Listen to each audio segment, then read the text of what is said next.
Hi, I'm Nicole Rambo of the Middle Country Public Library, and I'd like to welcome you to another episode in our History Bite series.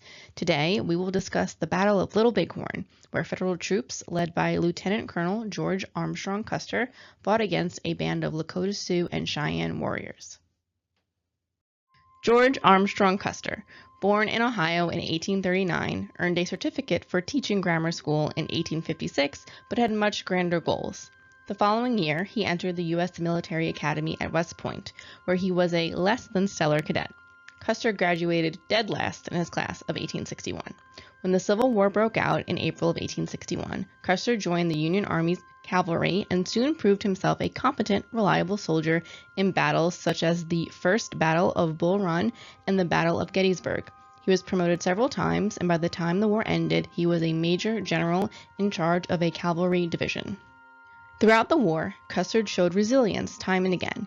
He supposedly had 11 horses shot out from under him, yet was only wounded once. His dogged pursuit of the Army of Northern Virginia is often partially credited for helping to end the Civil War. Custer was never afraid of getting his hands dirty. Unlike many other generals, he led his men from the front instead of from behind, and was often the first to plunge into battle. In February 1864, Custer married Elizabeth Libby Bacon. In 1866, he was promoted to lieutenant colonel in charge of the 7th U.S. Cavalry Unit and went with Libby to Kansas to fight in the Plains Indian Wars. The Great Plains were the last Native American holdout in America. As settlers colonized the far west before the Civil War, few had put down roots in the plains due to its dry weather and large indigenous populations. But after the Civil War, far west land became scarcer, and the U.S. government granted 10% of plains land to settlers and railroads. A confrontation between the Plains Indians against the settlers and government forces was inevitable. By the late 1860s, most Native Americans had been forced onto so-called Indian reservations or killed outright. Vowing to avoid the same fate, the Plains Indians settled in for a long and fierce holdout. In the hopes of squashing the livelihood of the Native American people on the plains, the government allowed the railroads to kill scores of buffalo herds to lay railroad tracks. They also urged hunters to kill as many buffalo as possible without oversight, and encouraged trains to stop so passengers could massacre buffalo for sport.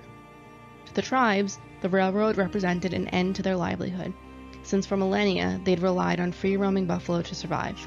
By the time Custer arrived on the scene in 1866, the war between the Army and the Plains Indians was in full force. In 1868, the U.S. government signed a treaty recognizing South Dakota's Black Hills as part of the Great Sioux Reservation. However, the government had a change of heart and decided to break the treaty in 1874, when Custer led an excursion of miners who had been looking for gold into the Black Hills. Custer was tasked with relocating all Native Americans in the area to reservations by January 31, 1876. Any person who didn't comply would be considered hostile. In defiance of the government's threats, bands of Lakota and Northern Cheyenne Indians who had refused to be confined by reservation boundaries came together under the leadership of Sitting Bull, a charismatic Lakota who called for resistance to U.S. expansion. With the arrival of spring 1876 and the start of the hunting seasons, many more Indians left their reservations to join Sitting Bull, whose growing numbers of followers were camped on the Little Bighorn River in southern Montana Territory at the end of June.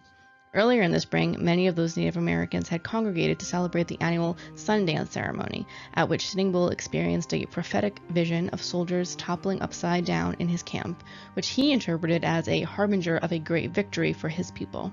The U.S. Army dispatched 3 columns of soldiers, including Custer and his 7th Cavalry, to round up indigenous people and return them to the reservations.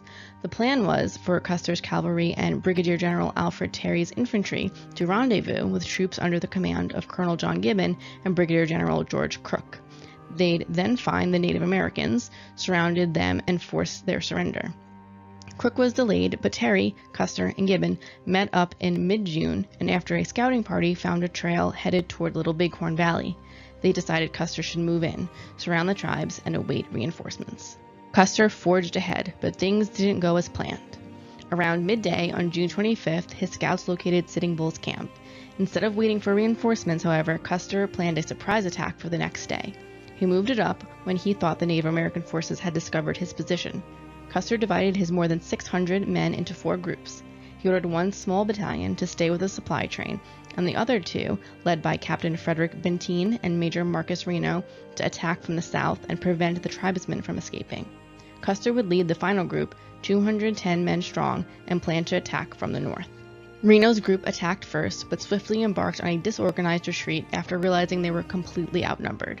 By the time they regrouped, at least 30 troops were dead. Benteen's troops came to Reno's aid, and the combined battalions joined forces on what is now known as Reno Hill. They remained there despite Custer's orders. Benteen, come on.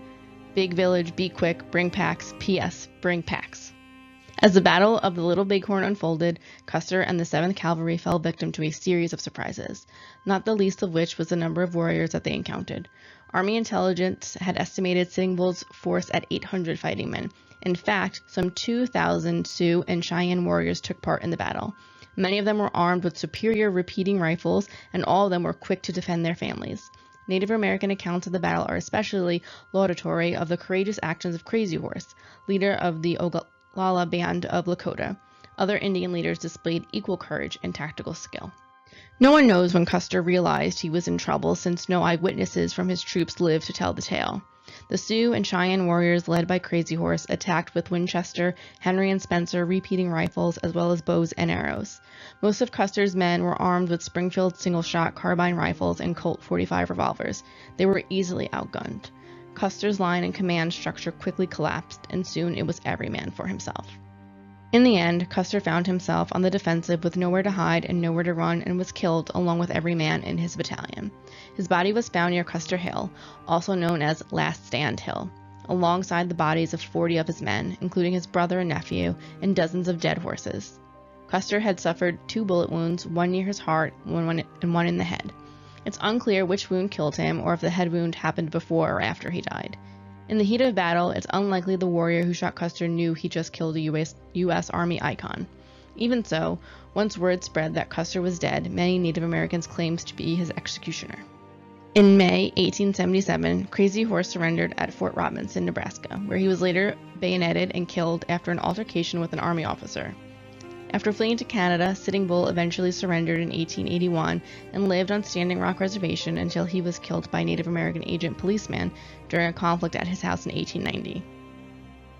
In 1881, a memorial was erected in honor of those who lost their lives. A trench was dug below the memorial to reinter the remaining battlefield remains, and a marker was erected where each soldier had fallen in battle. While Custer never had the chance to defend his actions at the Battle of Little Bighorn, he needn't have worried about his legacy because his widow Libby had it safely in hand. She wanted her husband to go down in honor and boldly promoted him as a brave hero cut down in the prime of his life while defending his country.